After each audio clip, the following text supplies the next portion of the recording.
Good morning. It's Monday, December 3rd. If you live in Boston on Sunday, the top story on the front page of the Sunday paper was a big expose of Northcoast and several of its customers who claimed that they were not getting the seafood that they ordered. The Boston Globe was following up with a further investigation into the issue of mislabeling seafood. They interviewed a number of Boston area restaurants who naturally, when the Boston Globe reporter calls up, blame their supplier. However, as Northcoast showed, and we report in this article, all of Northcoast's invoices were pretty much accurate to the restaurants involved. What is the confusion that's going on here about mislabeled seafood? The Globe really focused on a couple of species, snapper, which has consistently been a problem, red snapper for example, and cod.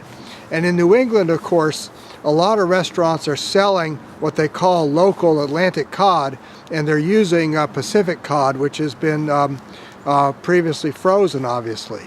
Now, nothing is wrong with that if that's what the customer expects. But what happened when a number of these restaurants were called up by the Globe was that they said, oh, no, we never thought we were using Pacific cod. We're supposed to get Atlantic cod. And of course, they blamed the supplier, in this case, Northcoast. The Globe here is crusading for tighter regulations on seafood labeling, and I think that that's a goal the industry can support. Because what happens in this situation is we get a lot of finger pointing. We all know that a restaurant operator, when offered cod for $3 or $4 for Pacific cod versus a higher price for Atlantic cod loins, oftentimes will take the lower priced item.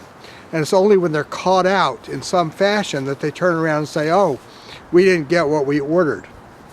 This kind of finger pointing undermines the sort of legitimacy and credibility of the industry at the food service level, and it's not something that can be settled or taken care of by just one side, whether it's the supplier side or the food service buyer side. That's why the idea of this regulations that the Globe would be proposing, or what the Globe is supporting, is in fact worthwhile, because it will basically level the playing field and upgrade consumer confidence in the entire industry. When supplying wild-caught fish, one of the biggest problems is consistency and the ability to get that same fish time after time, week in and week out. On the food service side, the buyers need to know this, and if they on their menu put a particular fish and then that week the supplier has to substitute something else, that's not mislabeling. The buyer should be aware that that's what's going to have to happen from time to time and inform their customers. We don't have the red snapper today. We have a rose snapper from Indonesia instead.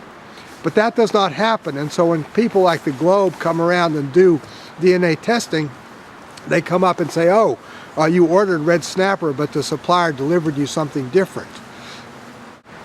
It's very hard to support cries of economic fraud when we all know that buyers for seafood are extremely price sensitive, and if offered two competing items, will often choose the lower priced item if it's at all feasible for them to do so. And this is the source of a lot of the mislabeling stories and the DNA testing stories that are run. But just because there's an economic incentive or imperative to try to purchase the lower priced item doesn't mean that we can't support clearer regulations and more effective rules for product species labeling. We thought the Globe article was pretty fair and balanced in this respect. In Lexington, Mass., this is John Sackton.